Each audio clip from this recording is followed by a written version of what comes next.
welcome Manfred Max Neef.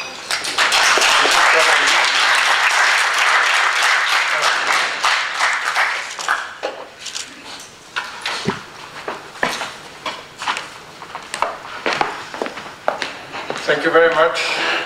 I'm very happy to be here where we are all pondering whether to do or not to do without anybody realizing that this is the city of Hamlet. I was surprised that the lady mayor didn't mention it this morning. So it makes me particularly very happy to be in Hamlet's town. Well, we all know why we are here, because we know that we are on a collision course. And I am an economist, deeply disillusioned with my discipline in the way it is being taught in the universities today and with the way it is being practiced in the world today. I am convinced that to a great extent, much of the problems which we are concerned originate in the practice of a wrong economic paradigm, which is the one we are applying in the world today. I've been working many years to propose an alternative, and this is what I want to share with you. You see the title there, Transdisciplinary Economics for Sustainability.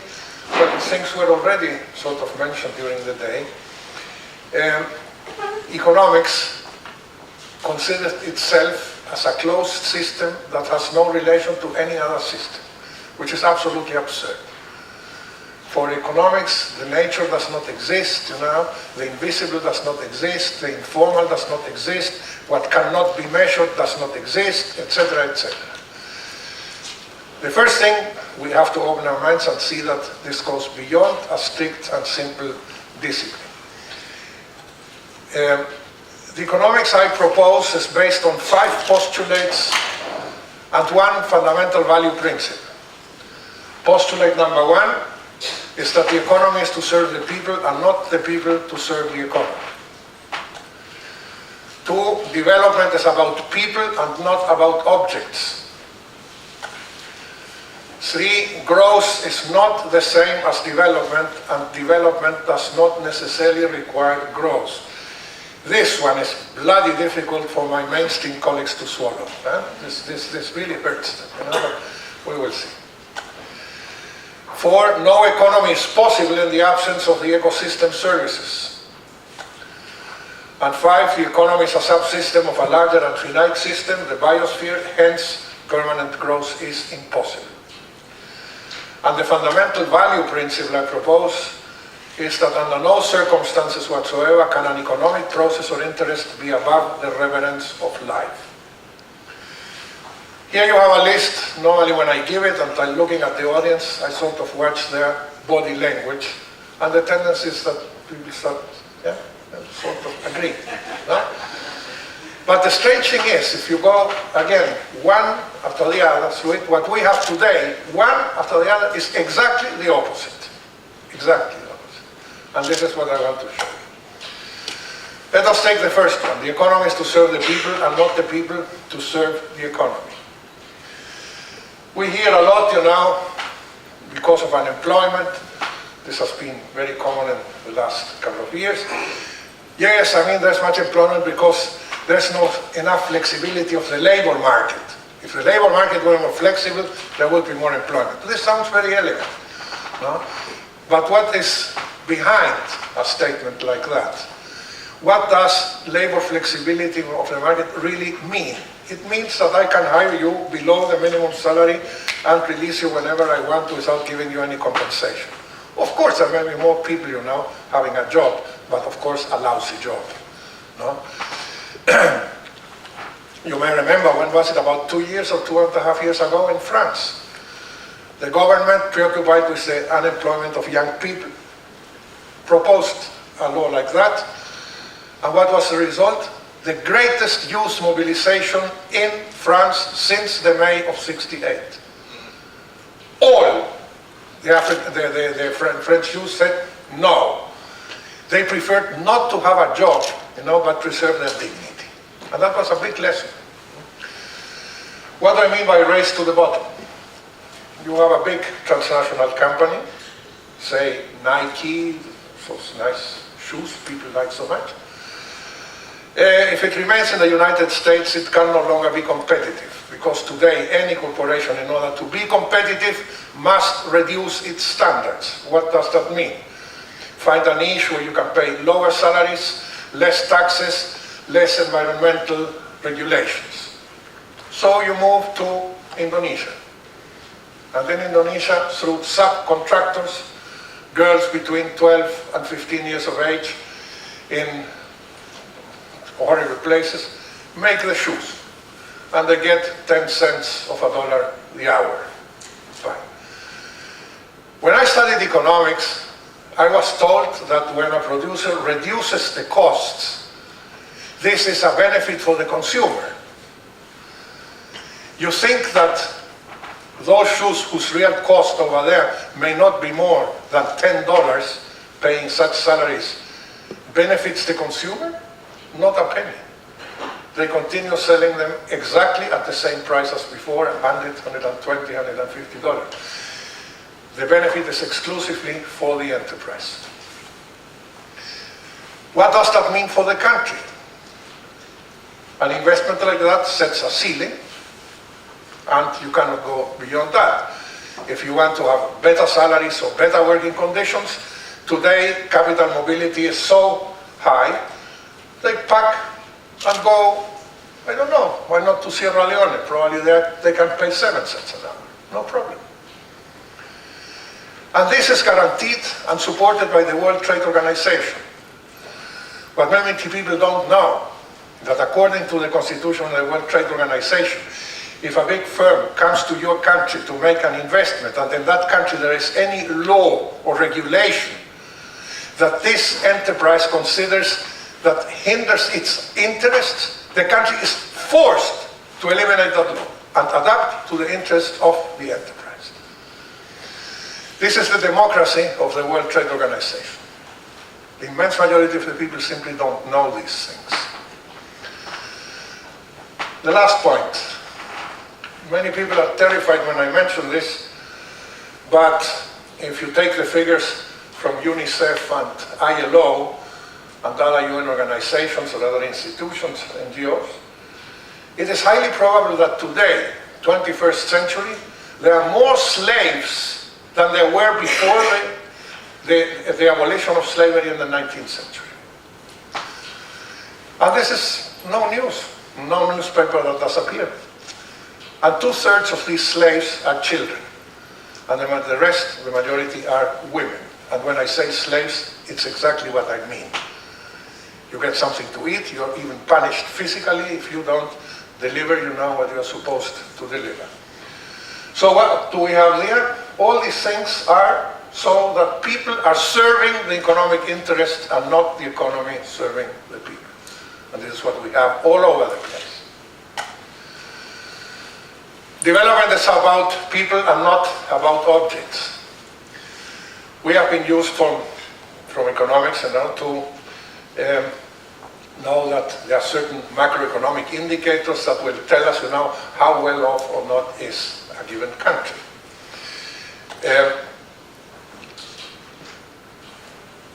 But if I say that development is about people, what I need are indicators that tell me what is happening with people,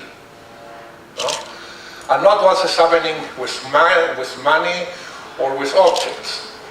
And here's where the proposal of human scale development comes in. Human scale development is a different way of looking at the world. It is based on 3 fundamental pillars. First, the satisfaction of fundamental human needs. Second, the generation of growing levels of self-reliance. This refers to the local and the regional, what we have been discussing all day. Greater self-reliance at those levels. And third, an organic or harmonic articulation between people, nature, and technology. This is based on the protagonism of the people, that is, people as subjects and not as objects. If I ask the question, when is a development process better than another? Here I have a number of examples. Well, which one is better? The tendency will be, according to the custom, and now that we'll say, that one, where the GDP grows more, is obviously the best. Well, that is what does not answer our question, because the GDP doesn't tell me anything about what is happening to people. So our answer is that that development process is best where the quality of life of the people improves the most. The obvious question is, well, and what determines people's quality of life? Our answer is that the quality of life depends on the possibility people have or have not to adequately satisfy their fundamental human needs. Well, here comes the obvious question. And which are the fundamental human needs, and who decides who the fundamental needs are? Here is what I consider probably the most important breakthrough of the theory of human scale development. Because normally when we discuss about needs, people tend to believe that needs tend to be infinite, they're changing all the time, they're different from you and yours, they change in different cultures and different historical periods, etc., etc., etc. Well, if that were really so, both for methodological as well as epistemological reasons, it would be very difficult to work with the concept of needs, because every study I would make would be a unique case. And then science would try to find certain forms of generalization. But we believe that that assumption that needs are infinite and changing all the time is a wrong concept, the origin of which is that we don't distinguish what on the one hand are human needs and what on the other hand are satisfiers for those human needs, and we call everything needs. So we say, for instance, food is a need. No, food is not a need. Food is a satisfier for the need of survival. No, the need is survival. Food is the satisfier for me to survive. So food is not the need. A need is an internal state. It cannot be an outside object. This is not a need. This helps me to communicate. People who want to understand something, the need is understanding. This is an element that helps me to satisfy the need for understanding. So if we clearly separate what are needs on the one hand and what are satisfiers on the other, well, the picture becomes much clearer. And then we can even say that fundamental human needs are finite and in addition very few and classifiable. And not only that, but what is even more solid is that fundamental human needs are invariant. They are the same everywhere, for every person, for every culture, in every historical period. The needs have always and are still the same. What changes is what you do in order to satisfy those needs which are common to everybody. And we propose that needs can be classified according to two criteria. We distinguish the needs for being, the needs for having, the needs of doing, and the needs of interacting. And from an axiological or value point of view, we propose what we consider the 9 fundamental human needs. And those 9 fundamental human needs are the needs for subsistence, protection, affection or love, understanding, participation, idleness, creation, identity, and freedom. If we have these 2 classifications, we will get a very interesting system which I will show. But first of all, let me stress that when I say, I have to stress here the concept of fundamental human needs. That is important. Why? Because I don't intend that these are all the needs that actually exist. We call them fundamental because these are the needs that everybody has and that everybody shares. There is nobody who can live, without affection or without protection or without identity or without freedom or whatever. You may be lacking one of these, but when that happens, I mean, you are really in trouble. Or it may even generate a pathology. With these two classifications, what we get is this matrix, which we call the matrix of fundamental human needs, in which this and this is invariant.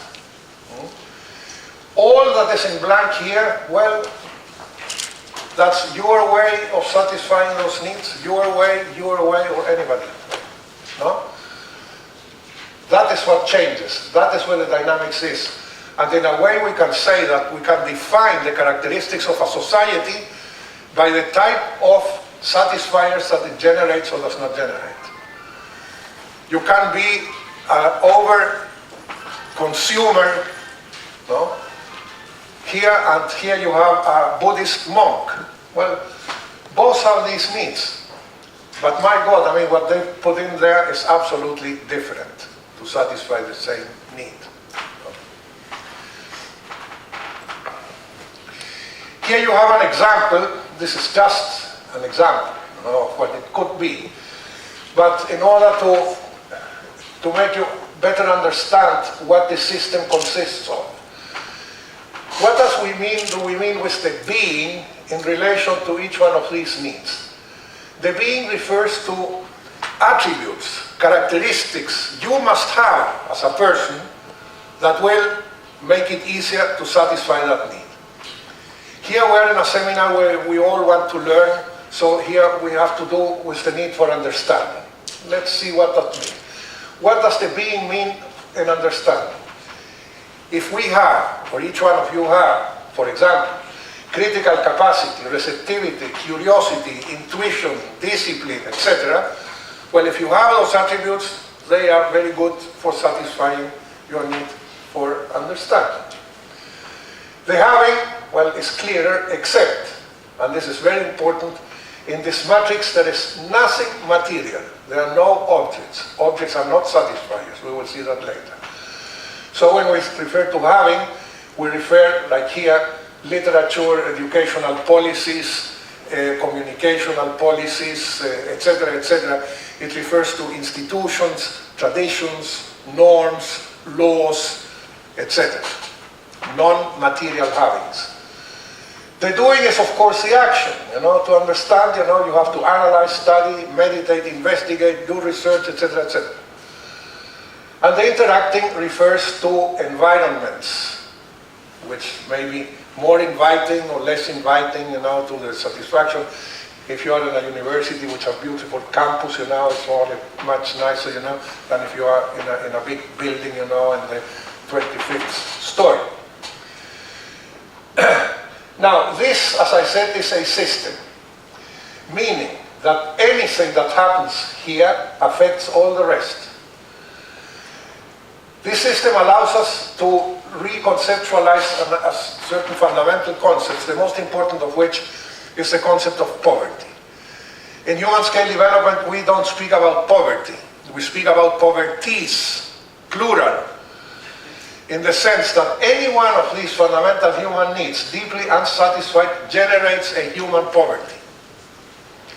We are used to dealing just with that one, which is what economics tells us, that is poverty. But we can talk about poverty of protection because increase of violence, terrorism, family violence, etc.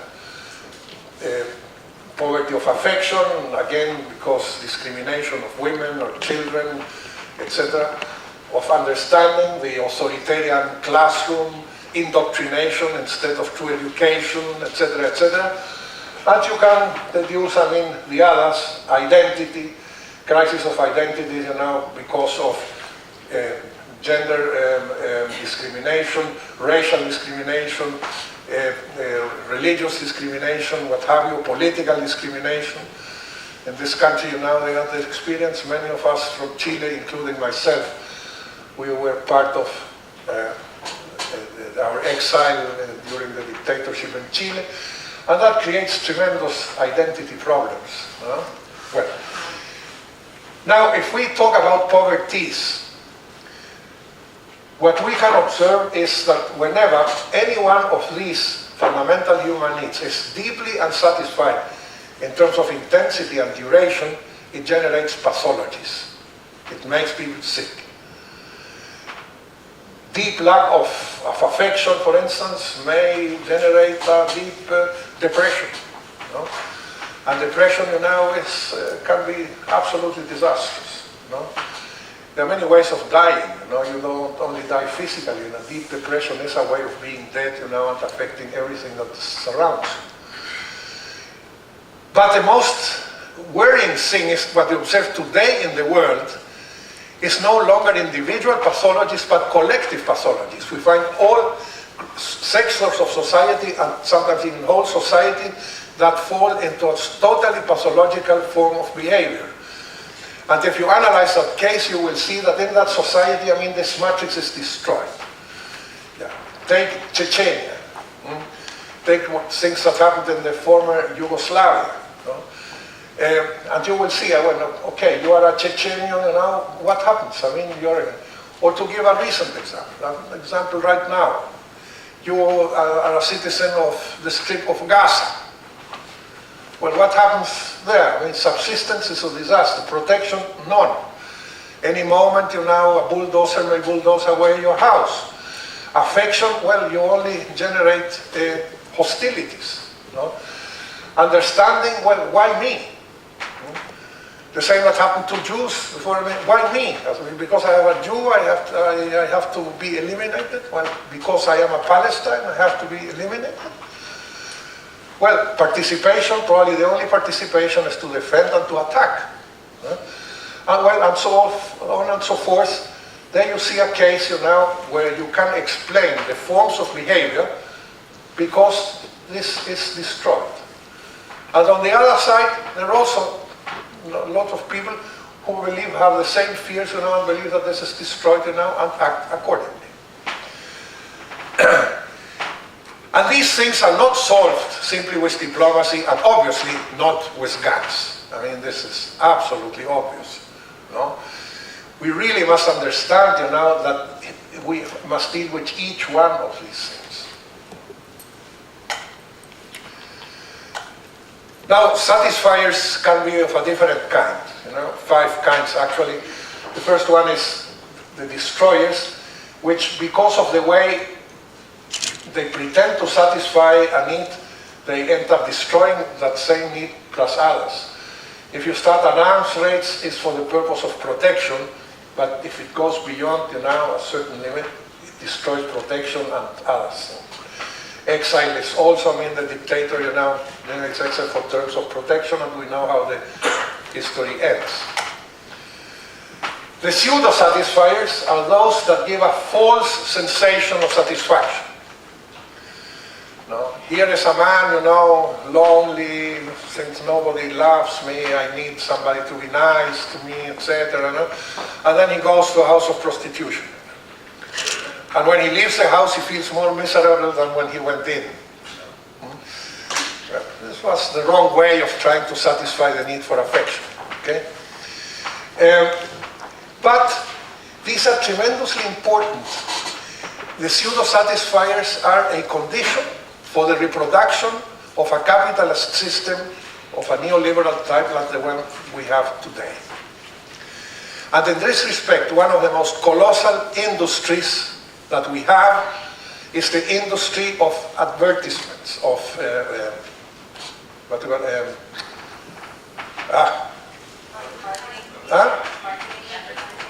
advertising, yes. Why? What is the purpose, of advertising? To induce consumption. See? And in the way I induce more and more consumption, well, this system can continue reproducing itself. And how do I do it?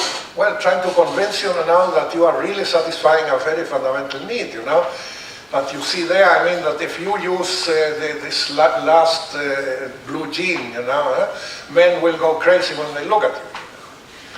And you in turn, as a man, you have to use this deodorant or this aftershave, and they will jump at you, the girls. And then, of course, you go and buy it, and so on and so forth. So if one morning we all would wake up absolutely sober and not consume anything that we don't need, the system collapses in 48 hours. Absolutely. The inhibiting satisfiers are those that, by the way they intend to satisfy a need, inhibit the possibility of others. Typical case, I mean, the overprotective parents, here is the little Peter, Peter put on a lot of pullover, it's called. Peter, don't cross the street, get off the bicycle, it's ready. Don't climb the tree, don't be careful with the ball, it can hit you, etc. Well, that overprotected kid, is, because of affection, is really inhibited to develop adequately. The singular satisfiers are the typical satisfiers of government programs. And this is valid from the local level up to the national level. And they, in this sense, here is one problem, and you address strictly that problem, and they are neutral for all the rest. And finally, you have the most important, which are the synergic satisfiers, which, because of the way they satisfy a need, contribute systematically at the same time for the satisfaction of other needs. My favorite example is, I'm comparing this one with the previous, if you have a crib here, and then the crib is the baby, and mama comes with the bottle. Don't use the bottle. That is a singular satisfier. You're satisfying only the subsistence of the baby. But if instead the bottle, the mother takes her, to give her breasts, you're simultaneously satisfying subsistence, protection, affection, and identity in one stroke. And for those of you who have studied human needs and know the model of Maslow, this destroys the model of Maslow. Because for Maslow, human needs are a pyramid, and you cannot satisfy superior needs unless you have satisfied the inferior needs. But the fact that there exist synergic satisfiers, you can satisfy along the entire pyramid if you have a synergic satisfier. To give you another example, comparing these two. The government wants to build social housing. Fine. How does this normally go? I think of my country, and it's probably practically everywhere the same. Well, here we have to construct 500 houses for the lower income people.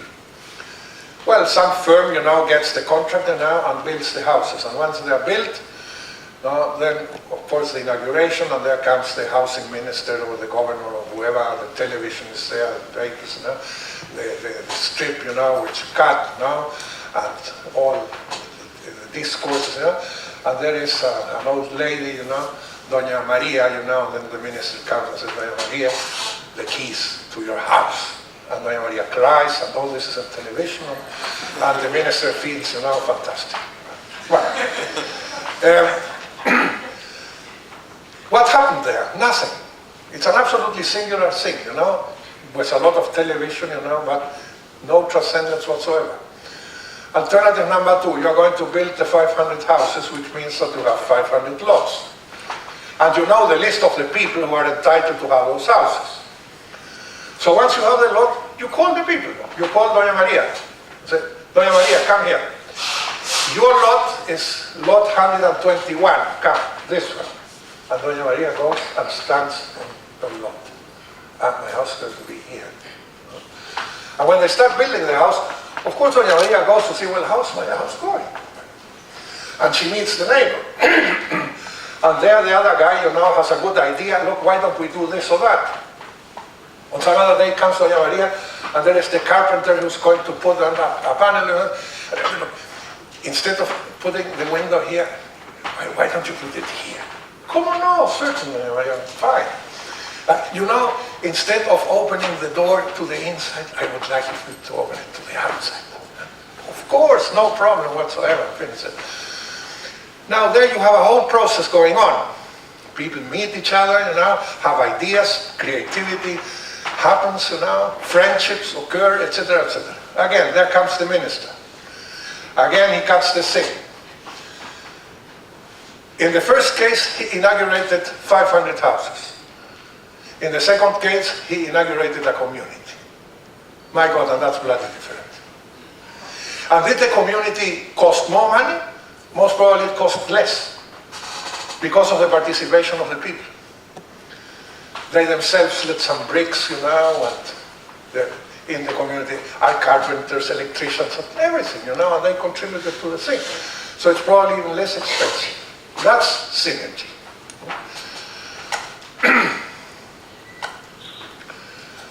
Okay.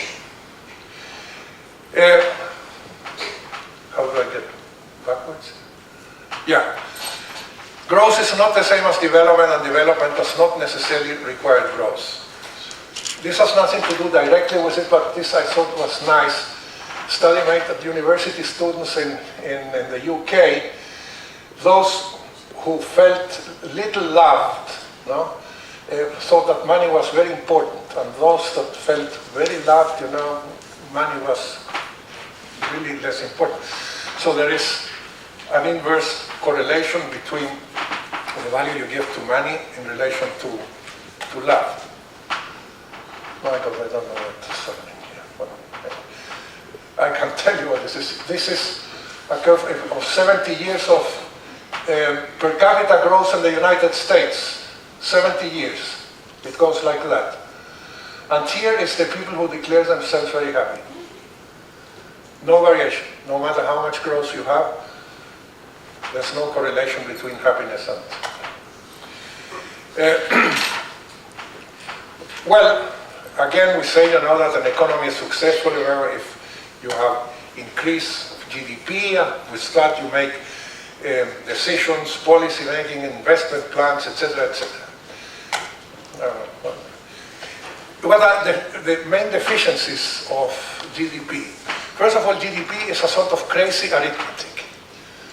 One gets the impression that when they invented GDP, those who did it were not informed that there are 4 arithmetic operations, and they knew only addition.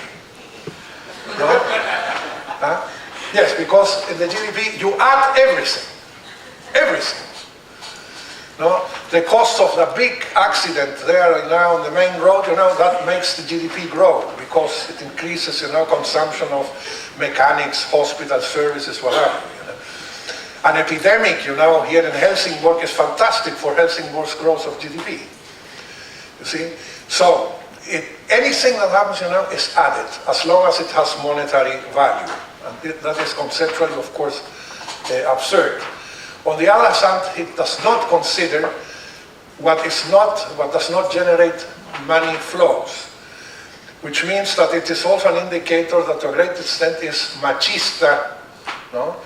Because the enormous amount of women in the world don't exist, because they don't make the GDP grow. The fact that a woman walks 5 kilometers to bring water back to the house has value 0. All voluntary work you do in your community has value 0. Does not exist for economics.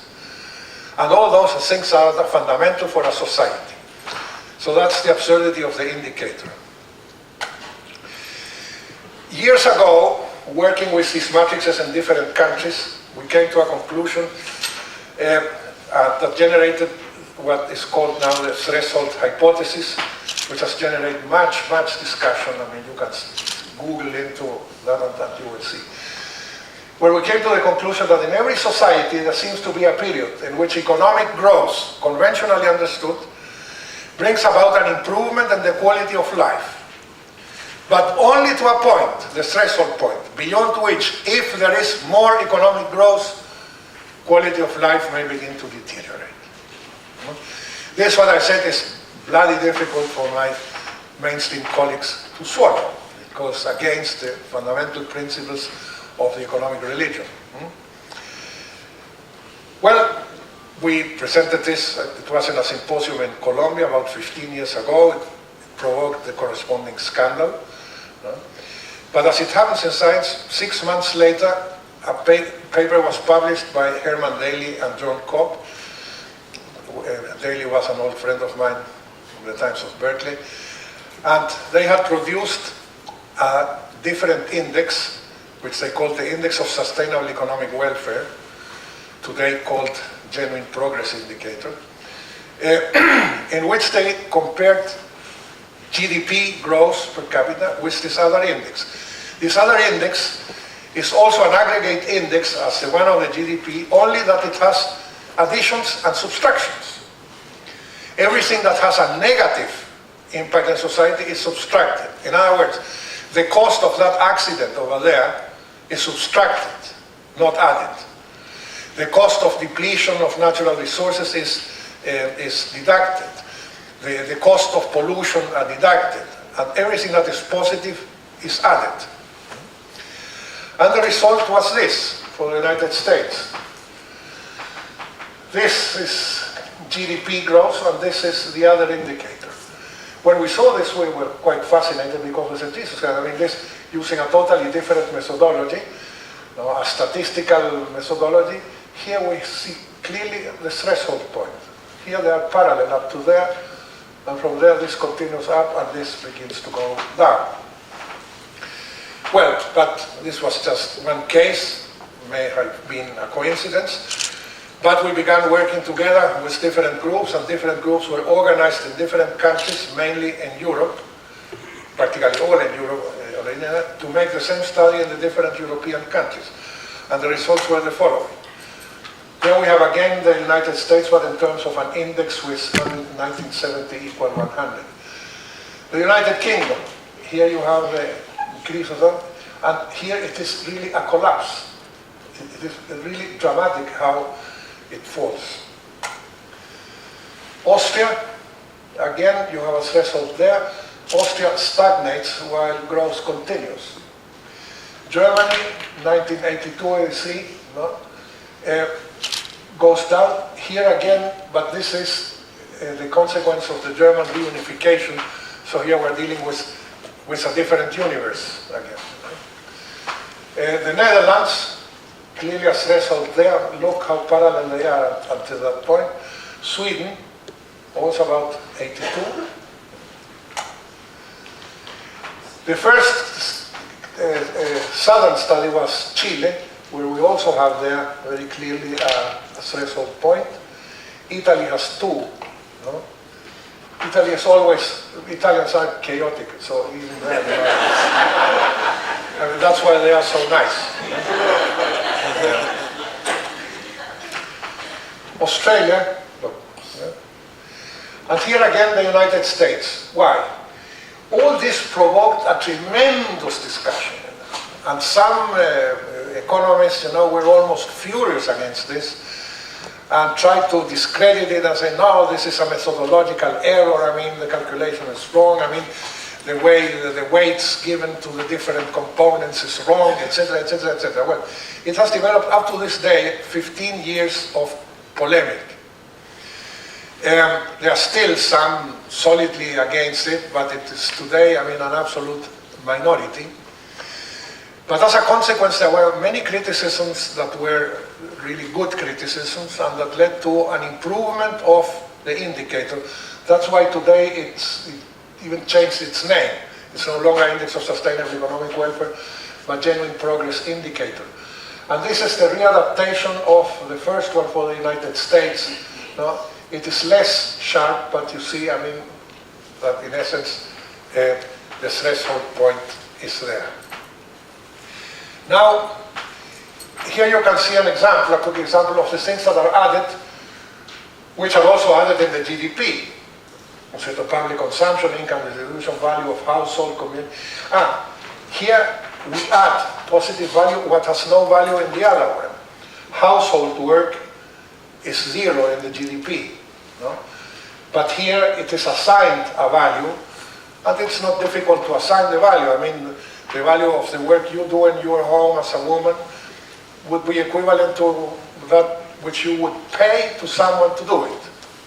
So we attribute that value to you, no? And then it is added to the and so on and so on. These things that are deducted, no? Costs of commuting, costs of pollution, transport accidents, industrial accidents, etc., loss of native forest, etc. These are then deducted. I don't know how much time I have, but I wanted to show this, we have some friends from Ireland, and I don't want to hurt their patriotic feeling. No?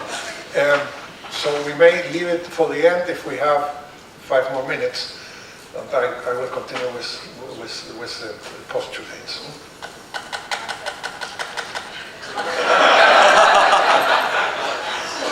We'll get back. It's quick, but... Huh? 15 if you want. Well, okay. Yeah, then I'll get back to that in a minute. The last two, no economy is possible in the absence of the ecosystem services, and the economy is a subsystem of the biosphere, which is finite, etc. This is the way economics sees itself. No? It's a closed circle between firms, families, the market, the products, goods, etc. No? And this is a system that has no relation to any other system. That's the way you are taught economics. Okay? This is how us ecological economists identify the economy. That's what we showed as well. But this is a subsystem of this larger system, which is the biosphere, which is maintained through solar energy, and on the other extreme through dispersed heat. And here around this are all what we call the ecosystem services. No? The different cycles, you know, of matter, etc., without which it would be impossible even to exist. Now, this you will find in no economics textbook. It simply does not exist.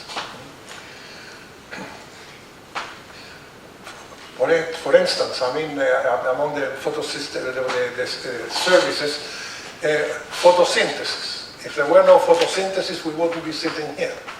No?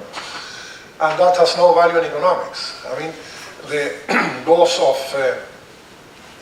several of the natural laws are simply not non-existent in thinking of economic theory.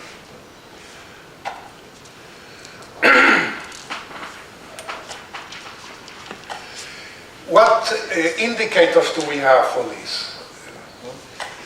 The most popular today, and it was mentioned also by Carl and Rick Robert, is the ecological footprint, so, which measures the amount of renewable and non-renewable ecological productive land that is necessary for a country to satisfy the consumption of its population.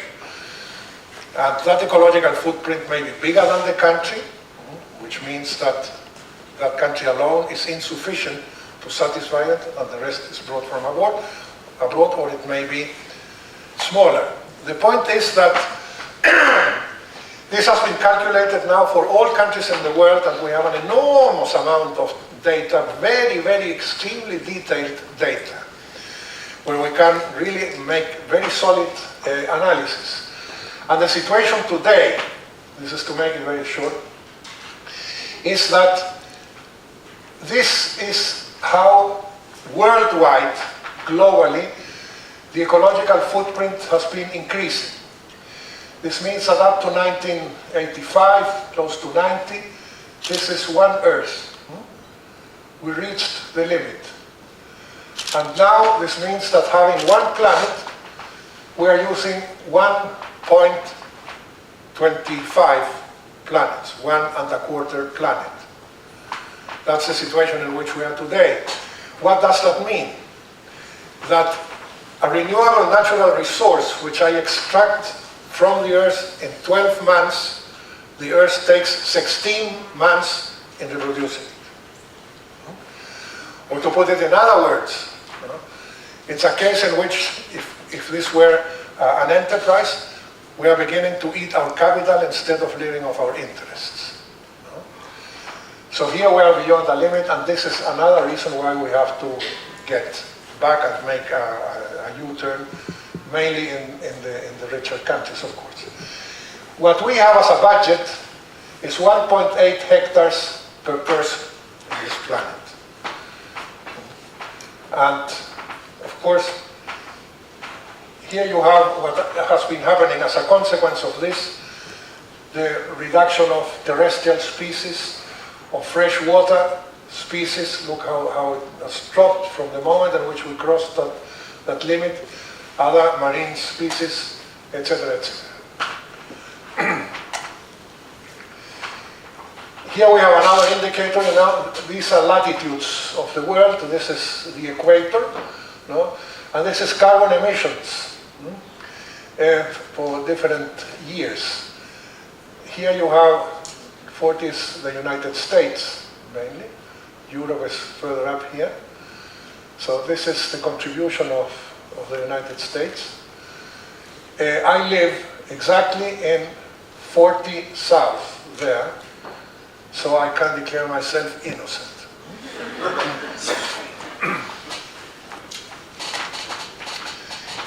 Here you have the accumulated in billions of tons in the last 30 years.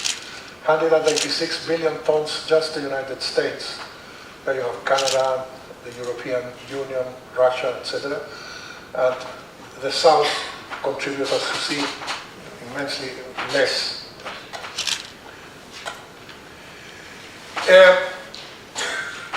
Another indicator, this is an indicator I invented years ago when I wrote one of my books. There I said, there should be an indicator based on energy. All economic processes are analyzed in terms of money. How much money goes in to get how much money on the other extreme out. All economic processes are analyzed in terms of monetary terms. So at a certain point I said, well, how would it be if the same process I analyze in terms of energy terms? Not how many dollars went in and how many dollars came out on the other extreme, but how many energy units went in to get how many energy units on the other side. And the results are quite spectacular. But very often what you think is tremendously positive in terms of money is catastrophic in terms of energy. So I said, well, there should be an indicator saying how much energy does a person need to have a decent life. The same as I say, well, what should be the income, decent income you should have. I said, well, how many kilocalories should a person have? But I didn't know how to solve it. It was just the idea, and I called it an ECOSON, which was an acronym for ecological person. But years later, working with colleagues of mine, physicists of the Max Planck Institute of Physics in München. By the way, I work a lot with physicists, but for other reasons. They made a very interesting analysis. They took different ecosystems and applied manipulation, which is measured in terms of energy units. Of course, everything is energy. This movement I make can be measured in terms of energy. To see how much manipulation an ecosystem resists before losing its resilience and collapses. And they took different ecosystems and analysis, and then as a consequence of that, they extended it theoretically to the entire globe to generate a sort of order of magnitude.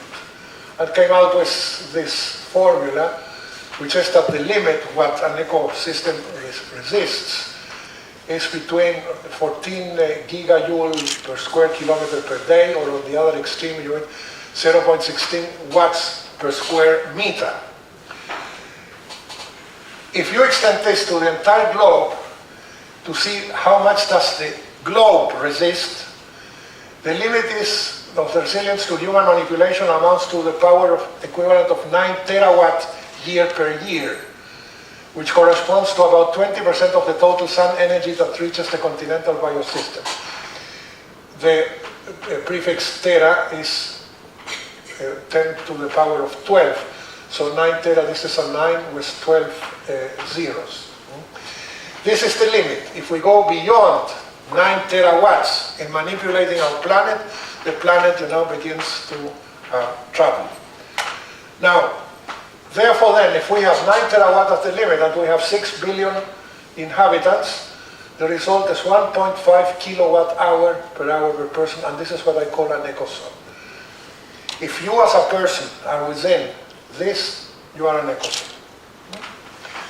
You are okay with the world, with the planet. Now, so one ecozone is 1.5 kilowatt hour per person, kilowatt hour per hour per person, or 13,000 kilowatt hour per year per person. If we take all the countries of the world and we divide them by their per capita income, this is what we find. All the countries that are below $1,000 are 390 million, there's a zero missing, but represent 13 million ecozones. What does that mean? That all these people are much below 1.5 kilowatt in their consumption. The next is 1,370 million, which represent 274 million ecozones. They are still below. Here it gets closer. And then we cross the line. And in this group we have 840 million people, which represent 1,600,000 ecozones. So they are above. And the rest is only 760 million, which represent 4 billion ecozones. I mean, they are enormously large. Of course, the hungriest, as usual, is the United States.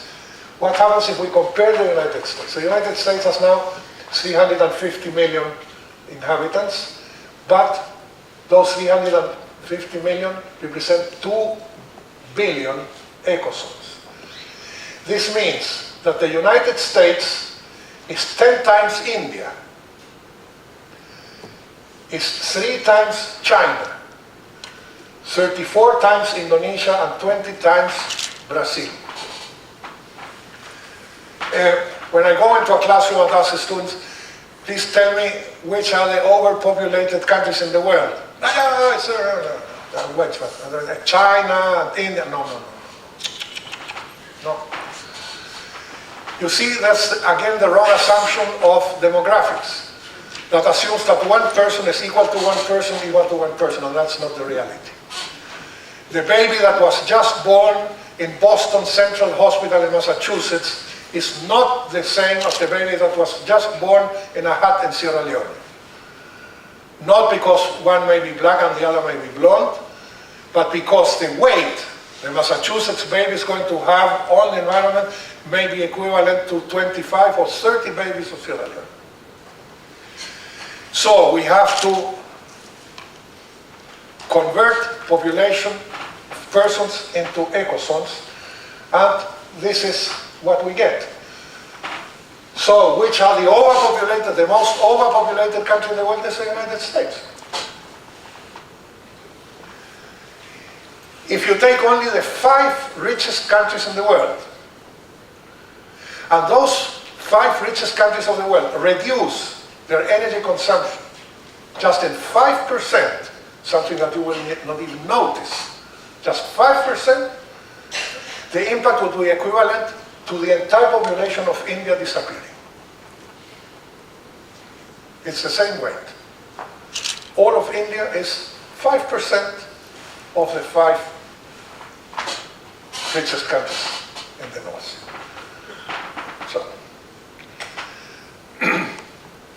well then, our global energy budget is 6 billion ecozones because we have 6 billion people.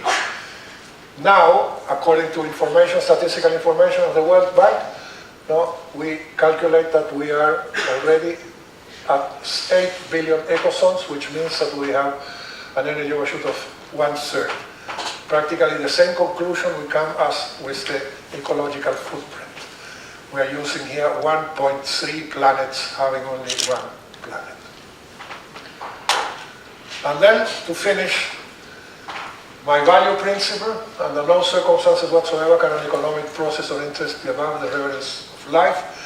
I illustrated with this photograph.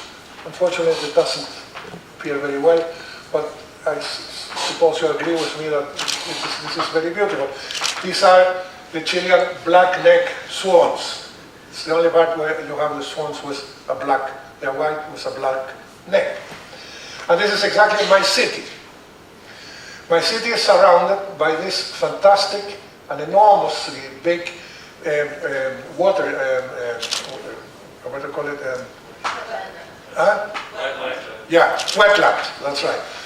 A very big wetland, which originated in 1960, because you should know that Valdivia, my city, had the strongest earthquake ever registered in human history. The 21st and 22nd of May 1960, 9.9 in the Richter scale. So it was a cataclysm. Land went down, mountains collapsed, etc. And that gave origin to this enormous wetland, which became the biggest population of black-necked swans and an enormous, fantastic biodiversity of birds and what have you. Now, why do I show you this? Because if I invite you to Valdivia now, and we navigate there, you won't see anything. This is now a water desert. Why? Because precisely there, they built one of the biggest pulp factories of the world. Against all the scientific information, technical information, citizens'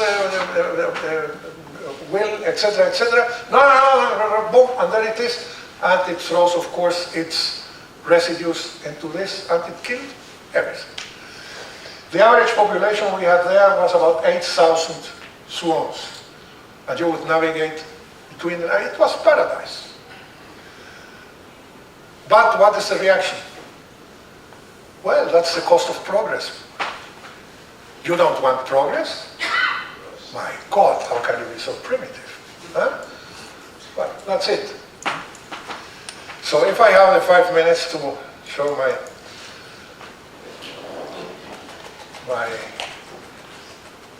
friends. This is a very interesting, by the way, all the information here is Irish information, it's not mine. By the Fiesta Institute, which is a very big research institution, doing a lot precisely with sustainability and so on. And this appears in the book of Elizabeth Cullen, Unprecedented Growth, for whose benefit. And what it shows is the following, and as I use it as an illustration of the hypothesis, the threshold hypothesis. Ireland had, during a period of between 92 and 2000, so, an absolutely colossal rate of growth, the highest growth ever registered in European history. I remember that in the early 80s, there was The Economist at the front, Ireland, a hopeless case. There was no future for Ireland. Well, about 20 years later, well, the Irish miracle. And this was the Irish miracle. So if I show you this, which is what economists always show, you're very impressed. Now, if in addition I show you this is unemployment. No? This is how unemployment went dramatically down, no? During the years of growth. So I show you these two indicators. This is how far as economists normally go. What is your conclusion? It's a miracle. Everything's free. It's fantastic. No? We should emulate, this country. My president, the previous one, we have a woman now, went to Ireland, was absolutely fascinated, and he was an economist. And he invited the Irish president, to come to Chile, and said, well, this is, here we have the example, this is what we will do, blah, blah, blah, blah. Well, and that's that. But there's always somebody, to mess up the party. And say, I want to know a little bit more. And to scratch, the surface. And what happens when I begin to scratch it?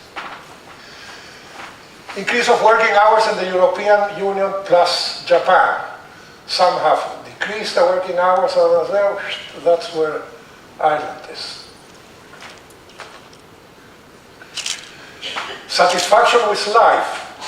Measurements, satisfaction with life.